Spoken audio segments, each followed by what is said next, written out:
Dearest listener, my name is Cindy, and this is Chapter 2 of Just Breathe for Caregivers.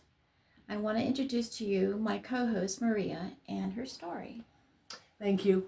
I'm very excited to be here to talk to you all today, and kind of how we started this, and this became something that we wanted to do together. But first, who I am and why I ended up in this position and how I became a caregiver. Through COVID, which really had a huge impact.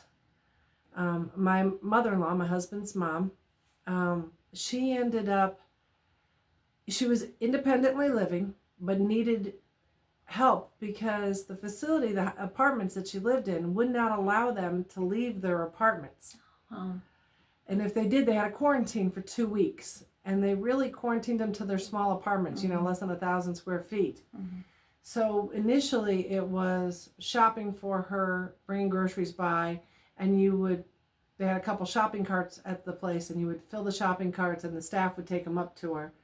So we didn't get to see her. And that became a frustration for her because she had a lot of friends there in the apartments, and they weren't allowed to spend time together. They weren't allowed to, they would have card night and game night and go do things together and sit on the screened-in porches and chat. And I mean, she had like 10, 12 friends. They all hung out together.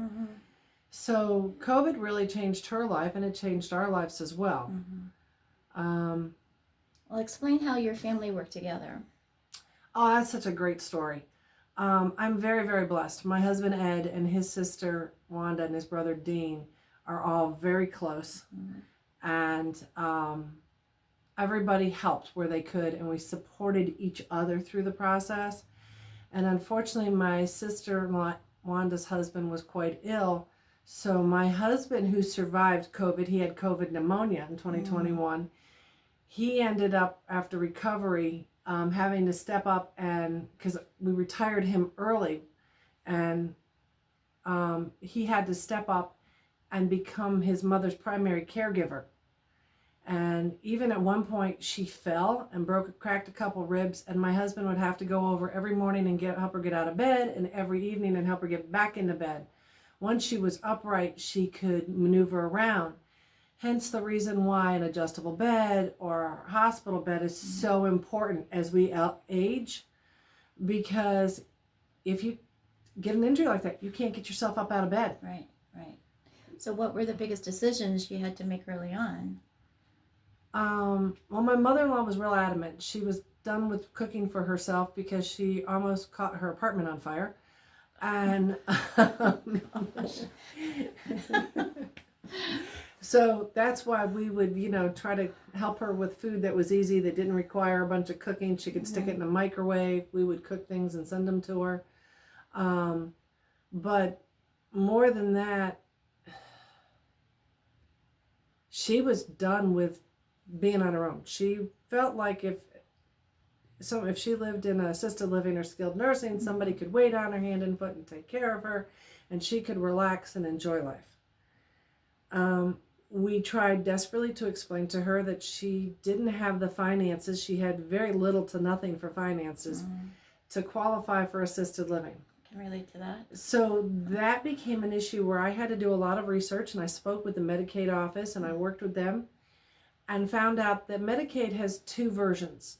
Full-fledged Medicaid that you get when your income falls below a certain point, when you're considered just poverty level or just barely above. And in that case, if you don't own anything, a house or anything like that, you're allowed to have a car. That is a great resource. And in North Carolina, she was eligible. Had she been low enough on income, she would have been eligible for a Medicaid assisted living facility. She would have had to have shared a room. But her income was above the threshold. So then she qualified for what's called long-term care Medicaid. And that's where you have to go into a skilled nursing facility. So we spent at least a year and a half trying to convince her that she needed to stay. We would keep, running back and forth because she wasn't far from us and helping take care of her. Her friends tried to tell her not a good idea. She was adamant that she wanted to go into a facility and have someone wait on her hand and foot. Life would be so much better. And we actually met with a caseworker from the state, and we had a family discussion with her. Okay. And she really wanted to go into a facility because she is a rare bird, was a very rare bird, and didn't want to live on her own anymore. So, as a family, we decided that we would move forward with the process. So I started contacting Medicaid, was lucky enough to get the contact information for the director of the long-term care Medicaid unit, who was extremely helpful. Mm-hmm. It's different than regular Medicaid. They have a much smaller population that they handle. And this is a change, not in every state, but in North Carolina. Mm-hmm. It used to be you had to be in a facility, like you had to go into the hospital for at least 3 days or more, mm-hmm. and then you could transfer to a skilled nursing facility. Now, as long as you meet the criteria for daily living activities or lack of needing help with, and your doctor writes a letter and submits the medical records, you can go straight into a skilled nursing facility. It's a much more difficult process. I always encourage people, if someone can be at home, as long as they can be at home, let them stay at home. Mm-hmm. And then normally you would be having a family member that went in the hospital, they fell, they broke their hip, they're no longer capable of being at home, and you don't have the ability to move them into your home because guess what? Is your house handicap accessible? Right. Becomes a huge issue. Yes, it does. Do you have the ability to spend hours and hours taking care of them? Mm-hmm. Are you capable? I mean, can you take a time off from a job? What do you need to do to take care of? Because you've been in the situation of taking care of your husband. Right. You know what I'm talking about. Yes. It's really difficult. Yes. So that caregiving role, which gets thrusted upon you, usually due to a hospital stay, is huge. We didn't have that with her. We actually had somebody who was begging us to go into a facility, and we had heart-to-hearts with her. Mm-hmm. All 3 of her children, myself, social worker, mm-hmm. saying, once you pull this trigger, this is it. You're not coming back. You're going to be in that facility. She says, I know. I'm not coming out unless my feet are up. Feet first. Okay. So she was very aware. Right. And we actually toured the facility. So because I had time, mm-hmm. and we weren't doing it in a rush, I was able to get the long-term care Medicaid to send me a list, mm-hmm. and of all the approved facilities in the county. And I then discovered through resources that I could go online, if you know which resources, and we're happy to help people with that. That's going to be a big part of what we're going to help. Mm-hmm. Is where do you go to figure out the details about a skilled nursing facility? Because they're not all equal. Mm-hmm. And I don't think any of them has the super gold standard unless you're paying astronomical fees for it. But this has to be Medicaid approved. Which facilities take Medicaid? That's important. That's so important. So when they gave me the list of the approved facilities and I did some research, I looked for whether or not they had any fines, mm-hmm. whether or not the complaints that were filed on the facilities through the government. Mm-hmm. And so I broke them into categories, A, B, and absolutely no way. And A for me was literally every facility had at least 2 complaints. Mm-hmm. There was no way around that. So I looked at facilities that had complaints, but the government didn't actually ever find them. Okay. Or hadn't found them in the last 4 or 5 years. Mm-hmm. Because that told me that whatever the complaints were, they weren't able to substantiate them by the government. Mm-hmm. Because if they are, then they find them. So those are my A-rated facilities. That's where I started. I really wanted to do that. So I did that. And I actually came up with 7 facilities in the Charlotte area, North Carolina, mm-hmm. that were A-rated for me. Anything that had a fine, I broke it down to the smallest fines, mm-hmm. and then went up. Right. And if the fines were under $2,000, $2,500, I said, okay, those are my B facilities. Those are my backup facilities. Mm-hmm. And the others, absolutely no way. So I did that research, and then my husband and I went and toured several facilities. Okay. And we found one close to the family, in between us. Mm-hmm. And we were comfortable with it, so we took her over. She wanted to go tour the facility. So my mother-in-law actually toured the skilled nursing facility before being admitted. Okay, that's good. It's really good because we were able to give her some control. Right. And to make her, semi-content with her decision. Right. Before we said, okay, we're really going to pull this trigger. Right. And then I went ahead and did the paperwork, and that was a doozy whopper. When you're doing Medicaid paperwork, it's going to take 2 to 3 months to get everything worked out. Once you apply, they will backdate, but it's a challenge and it's a lot of work. You almost want to move them in on the first of the month. Okay. Because you have to pay for every day leading up to the first. Wow. Okay, So I understand. Unless they're coming straight from a hospital, that's different. The hospital triggers a different protocol. Right. So when she was in the skilled nursing facility, how did the nurses treat her? the staff was pretty decent. The biggest problem I think we encountered was because they have such a hard time hiring qualified people willing to work in a skilled nursing facility. Mm-hmm. Over half of them barely spoke English. They were from foreign countries. Huh. So communication was very difficult, which makes it very difficult for the senior who's already wearing hearing aids Right. and has a hard time hearing. So how did you get around that? Between us, we were there 3 to 5 times a week at least Okay. to try to help her through things. Right. She was very cognitive, knew exactly what was going on. We did not have a problem. She didn't have short-term memory loss or dementia or any of that stuff. My mother-in-law was very cognitive and very aware of what was happening. So that was a whole lot easier for her, so she was able to communicate a little bit better. Mm-hmm. Good. As far as deterioration in the facility, what happened when she was starting to deteriorate? So she lived in that facility for right at 2.5 years before she passed away. Okay. I'm gonna say it was about 9 months before she passed. Mm-hmm. She was having health issues, and they were, her health was declining. Mm-hmm. And so she had been to the ER and a couple times during her stay there, and then they brought her back, and we just finally reached a point where the hospital suggested that we talk to hospice, and the nursing facility agreed that we needed to talk to hospice. And our experience with hospice was very good, extremely well. The hospice staff was much more knowledgeable and caring than the doctor that was actually her treating doctor at the nursing home. Wow.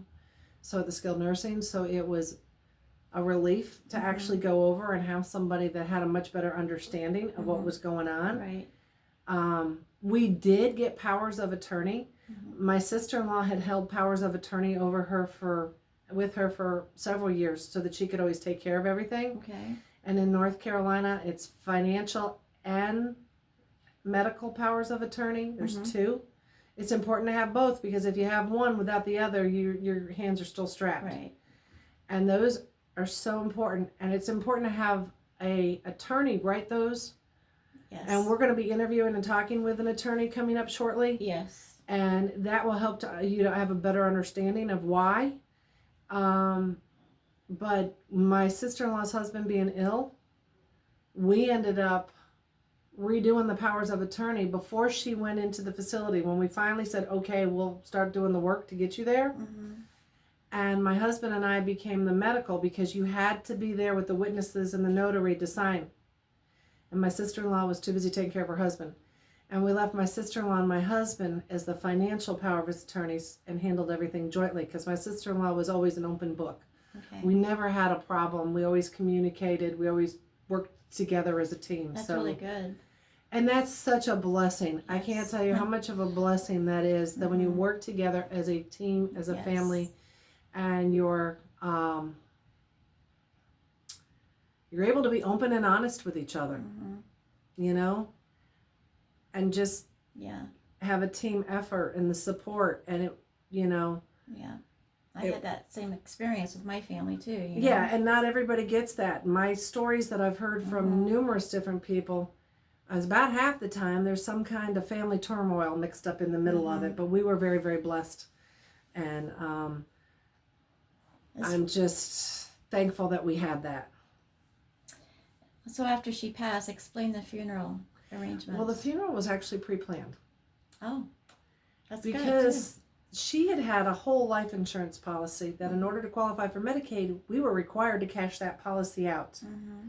Now, this is an experience that most people don't understand. Mm-hmm. I'm a health and life insurance agent, and I do understand this, and I had to deal with this. So she purchased, at the age of like 70, a life insurance policy that was going to pay out $11,000 upon her death. Okay. Because she wanted to pay for the expenses and leave the kids a little bit of money because she Okay. wanted a cremation. All right. The life insurance policy ended up cashing out for under $7,000. She had paid over $12,000 in premiums. Now let me go back and say that. It was $11,000 benefit. She had, at this point in time, and over the course of, it was like 12 years, paid $12,000 in premiums. So when people talk to me and they're over 65 about wanting a life insurance policy, Mm-hmm. on a rare case, I'll get someone who's in exceptionally good health who could qualify to get a decent price policy that's Mm-hmm. worth it. But what I'm going to tell you 9 times out of 10 is go to the funeral home, make the arrangements, create a payment plan, and prepay for your funeral. Instead of going through the It's not worth buying life insurance. Yeah. All those you can buy life insurance for $1 a day.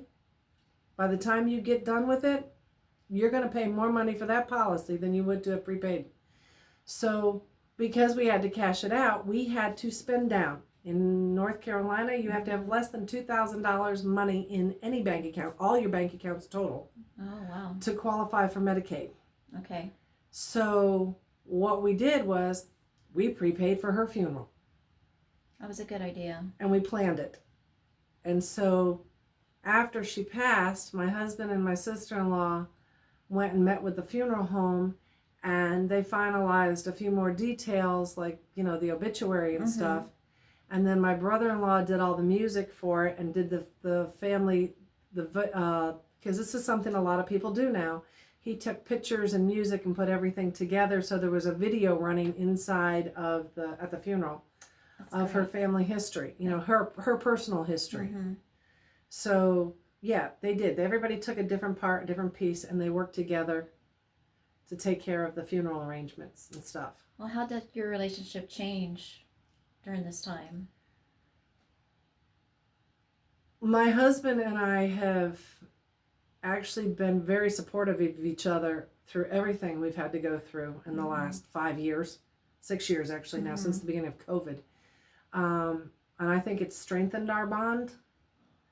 As far as his brother and sister, we are all still, you know, we've gotten closer. Mm-hmm. I just saw them over the holiday. They were at my house, Mhm. and we spend time together and we do things together. That's good.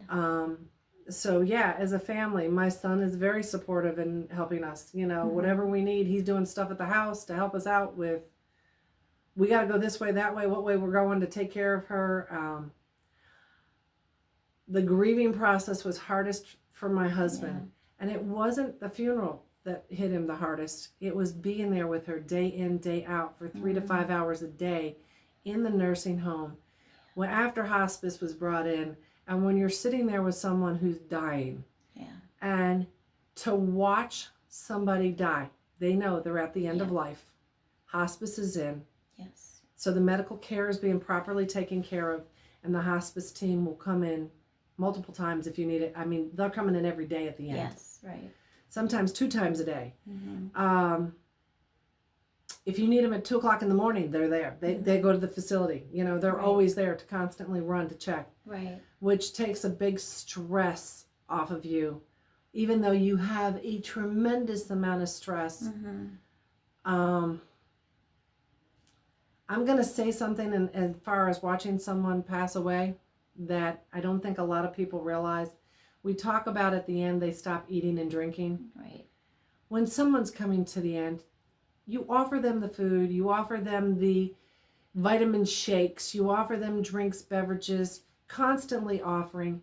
Don't try to force them to eat or drink. Right. That's their decision at the end. I mean, that's actually like torture to them if you Yeah. want to try to force them to eat or drink. Well, the body is starting to It's preparing for death. It's preparing, yes. And so I refer to it as self-mummification. Your body you're stopping to eat, you're stopping to drink, and they slow down. It takes time. The last week or so is where you really see the final stages. Right. You don't see it to the very end. Right. And they get there, and it's really important that you be respectful of them. Yeah, I know it's hard, though, to see that. It is extremely difficult. It is very, very difficult. It is heartbreaking. And it makes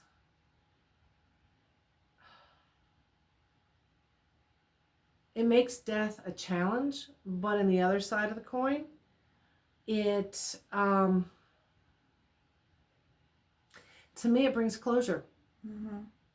Because I know they're where they're supposed to be, and they know that they've lived a great long life, and that they're at the end. Hopefully for everyone, your parent, your family, your loved members have lived a great long life. Yes. Unfortunately, that's not always the case. But caregiving is just give them what they want. The last couple years of their life, I mean, if you got somebody over the age of 80 who you know is not going to be around for a long time, you're watching them slowly decline. If they want ice cream, let them have freaking ice cream. Don't tell them they can't eat this. Don't, put a decent balanced meal on the plate in front of them. You want to give them some decent food options. But if they want cookies and ice cream, let them have cookies and ice cream. They've lived this life. They don't need to be tortured because you want to keep them around. Right. Don't be selfish. Yeah. I understand that so much because my husband did not want to eat at all or drink, and that was hard. But, that's where God came into my picture too, because I was praying so much. Oh, yes. Prayer was so huge in my life. So much for him and for me, and, helping me to make the right decisions for him. And so I know you must have been going through that too. Yes, there were. Yes, you do. And that's part of where the medical team that surrounds you, the hospice team, the caregivers that are there, they've experienced this. They've lived, this is their job. Please listen to the caregivers. Yes.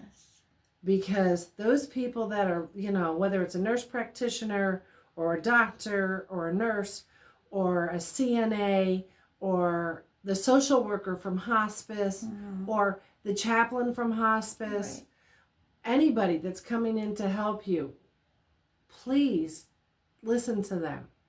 They're going to make this process easier if you are open to listening to them. That's a very important part that I can tell you. We got to see that firsthand with my mother-in-law.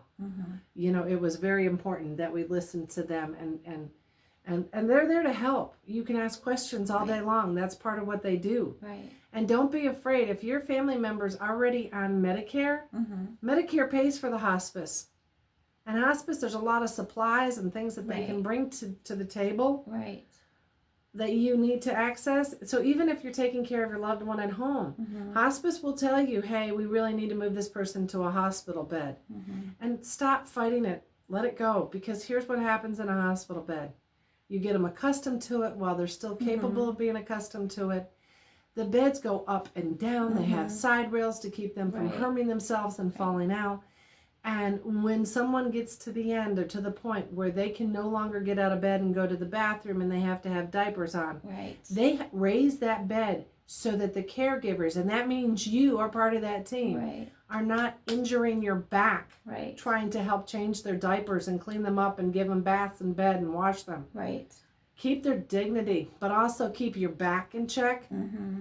So, let the hospital bed come in because it's for everybody's comfort and safety. Yes, definitely. My husband didn't like that in the beginning. He didn't want to go into the hospital bed, but it was the best thing for him. Right. And it really was. And it was the best thing for me as well. Yeah, and you don't realize it till you're there and you're like, oh, this is why I needed this bed. Yes. Yeah, so don't be afraid of it. Right. It's not a negative. And by the way, those are air mattresses in the hospital beds now. So it helps to keep from having what were those sores, wounds, the ulcers. Yeah, so please, bed wounds. It's the best thing you can do for them and for yourself. Yeah, because their skin gets so thin, And when that happens, it can cause bed sores. I mean, in regular beds, that's what happens. And when you're in the hospital bed, they're designed to be able to help with that, you know. Yeah. So why was it important for you to share this story? because I've always been the kind of person that wants to help other people. And that's part of why I'm in health insurance. I do Medicare health life insurance with my other business, Carolina Health Connections. And I have been helping people my whole life. And I really feel like firsthand experience is the most amazing experience. When you are a caregiver, yes, you'll get frustrated and burnt out and stressed out and exhausted.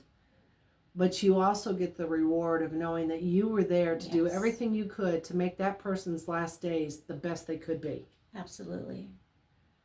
And it's a blessing. It's such a blessing. It is. When you realize you were there at the end. And I mean, for me, it was amazing to be able to be with him and to show how much I loved him and how much his family loved him. Yeah. You know, at the end, and we were able to surround him. I mean, we were so blessed to be able to do that for him. And I mean, that is something that will always be in my heart. Well, and that is a blessing. My mother-in-law, my husband, was with her, and he left to come home. And 30 minutes later, she passed away. And hospice has advised us, don't be alarmed by that. It's very common that they're going to wait until you're gone before they take their last breath. They're holding tight. So don't be alarmed by that part. That's a good point. Yeah. That is a good point, because sometimes that does happen. Yes. They don't want anyone there when it happens. Yeah, so I mean, you can be there all day long, you can be there for 12, 15 hours, and they're going to wait till after they know you've left. And they are aware at the end, and they do communicate as much as they can. Right. And when I told my sister-in-law, because that happened to my mother-in-law, she waited till she left. Yeah. And then she passed away 30 minutes later, too. And it broke her heart because she didn't want her to be by herself. And I had to remind her she was not by herself. God was there. Jesus came to get her, and he was there with her. And when when you transition from our earth into heaven, Jesus is the one that comes and brings them to him. Right. So they're never by themselves. And you mentioned the magic word that I learned at, transitioning. So they'll tell you, the hospice team sees this as part of their daily job. Right. They're going to tell you when someone is starting to transition. Yes. So if you're not sure what the signs are, because there are signs, and you can look that up, but the hospice staff is very versed in this, and they see this all the time, and they're going to tell you, okay, your loved one is now starting to transition. When they say that, you need to send out the, hey guys, our loved one only has a few days left to live. Right. Now's the time to come visit before anything else happens. Yeah. So it's real important that you listen to them, and I cannot be more thankful of anyone than the hospice teams that we've dealt with, taking care of my mother-in-law and the knowledge they had. Yeah, they're terrific. Now I will forewarn you, when you decide it's hospice time, there's no more going back to the hospital. The hospice team gets called. The nurse comes in to check on your loved one. Right. And they're there usually pretty quickly, within like an hour. Right. And you need to let them run the course. Right. Now, if they've fallen and broken a bone, they're still going to say, yep, we need to go back to the hospital because that's outside of the scope of what they can do. Right. But most of the time, the hospice team is going to be the ones that's going to handle all of the care, and you can just feel good about that. Yeah, it's the best decision. I mean, hospice has changed so much, and it's so wonderful. Right. But let's kind of wrap this up and let everybody know what we're doing. We will be having guest speakers on this podcast. We already have quite a few of them lined up for the next couple of months. And we will be having estate planning attorneys. We have a North Carolina and a South Carolina, just to let you know that attorneys you generally operate in a specific state or and inside of a specific county, because there are different rules, there's different regulations in a county inside of a state. So sometimes they may be licensed in 2 and they may operate in more than 1, but most of the time attorneys are very specific where they operate. So that's why we have a North Carolina and a South Carolina attorney coming up as guests. And we actually have someone coming in to speak on Social Security and how to qualify for Social Security disability. Right. If you have questions, please email them together at justbreathe, the number 4, caregivers.com. So justbreathe for caregivers.com. So follow us, join us, email us.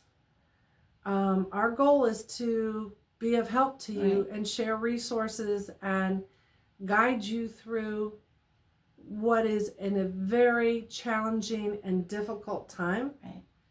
And we have a lot of resources because of what we've been through, and a lot of connections that we want to share with you to help you. And as somebody who might be looking at retirement, please, please, please plan. If you're 50 or over, even if you've got little kids, you need to talk to an estate planning attorney. You do not know what's going to happen. Life insurance is extremely important if you have little children. Yes. I can't tell you how important it is. But as we get older, we're retired, our home is paid off. You just need to pre-plan your funeral. Right. We will be doing more and more to help you with our resources as we move through this process. And we just look forward to being here to help you and to sharing stories, not just ours, but yours. Right. So email us together at justbreathe4caregivers.com. Thank you for sharing your story, Maria. Thanks, Cindy. I'm so glad I have you in my life. Me too.